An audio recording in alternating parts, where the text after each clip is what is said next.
Hey guys, today I'm going to show you how to fix mouse wheel scrolling problem in Windows.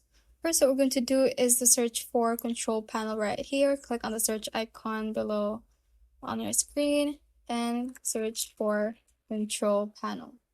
Click on control panel and the control panel should open up. First, your control panel might have set a view by category. So you can click on it and we are going to view it by large icons. Make sure you change that so we can easily locate the next option we're going to select.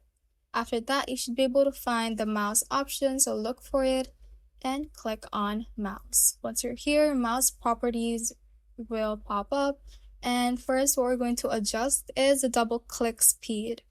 We are going to adjust it on whatever works for your computer best. Currently mine is set at here, so it works best for my computer and my mouse. You can adjust it gradually as you like and see which works best for your computer and your mouse.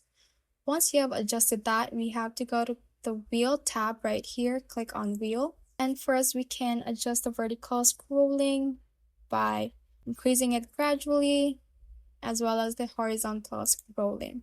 You can apply and click on OK.